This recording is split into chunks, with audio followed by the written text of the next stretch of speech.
ये देखो बहुत पुराना क्वेश्चन 2002 का कह रहा है इफ अ चार्ज छोटका q is placed at the centre of the line joining two equal charges capital Q। ये एक लाइन है, इधर चार्ज है कैपिटल Q, इधर चार्ज है कैपिटल Q, इसके बीच में एक चार्ज रखा हुआ है स्मॉल q। बीच में मतलब जितना डिस्टेंस इधर उतना ही डिस्टेंस इधर, तो इधर का डिस्टेंस a माने है तो इधर का भी डिस्टेंस a है। कह रहा है सिस्टम इज इन इक्विलिब्रियम। इस वर्ड पे देखिए, ये वाला चार्ज केवल इक्विलिब्रियम में नहीं कह रहा है पूरा सिस्टम इक्विलिब्रियम में है। इसका मतलब इस पे भी टोटल फोर्स जीरो होना चाहिए, इस पे भी टोटल फोर्स जीरो होना चाहिए, इस पे भी टोटल फोर्स जीरो होना चाहिए। तो हमें Q का वैल्यू बताना है कितना होगा। कैसे बनाएंगे इसको देखते हैं। इस पे अगर मैं चेक करता हूं तो ये इस पे फोर्स लगाएगा इधर, ठीक है लगाएगा। अगर पॉजिटिव इसको मानते हैं तब तो कितना फोर्स लगाएगा, तो फोर्स लगाएगा के Q Q divided by a square, ठीक है। ये देखेंगे ये इस पे अगर इसको पॉजिटिव मानते हैं तो ये भी इस पे इधर फोर्स लगाएगा, कितना के Q Q divided by a square.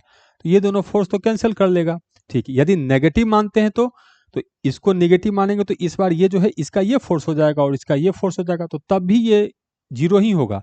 इसका मतलब ये चार्ज तुम कुछ भी रखो ये हमेशा इक्विलिब्रियम में रहेगा, तो इसके इक्विलिब्रियम का तो केस बनता ही नहीं है, ये इक्विलिब्रियम में ही रहेगा।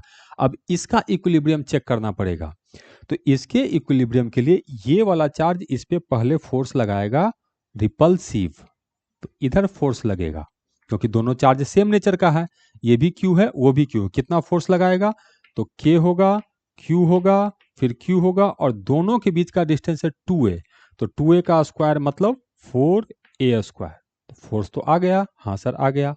अब यदि इस पे टोटल फोर्स जीरो होना है तो ये फोर्स लग रहा है -x डायरेक्शन में, तो ये जो फोर्स लगाएगा वो जरूर लगना चाहिए +x डायरेक्शन में, तभी ये जीरो हो पाएगा।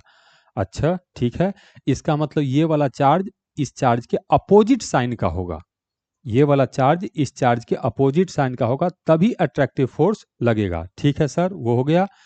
तो अब इसमें हम लोग लिखेंगे कितना, तो ये फोर्स हो जाएगा के हो जाएगा, लगा कौन रहा है क्यू, लग किस पे रहा है क्यू, और दोनों के बीच का डिस्टेंस कितना है ए, तो डिस्टेंस का स्क्वायर। तो इक्विलिब्रियम होने के लिए ये वाला फोर्स और ये वाला फोर्स मैग्नीट्यूड वाइज इक्वल होना चाहिए, तो k q square divided by 4a square equal to k छोटका क्यू बड़का q divided by a square. Simplify कर लेते हैं, ए स्क्वायर से ए स्क्वायर चला गया, के से के चला गया, एक बड़का क्यू से ये स्क्वायर चला गया, तो यहाँ से हमको पता चला ये जो छोटका क्यू होगा ये q/4 आएगा।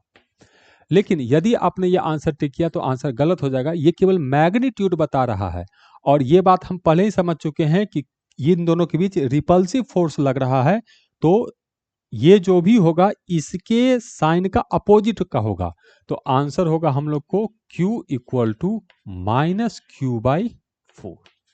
तो करेक्ट आंसर है इसका डी।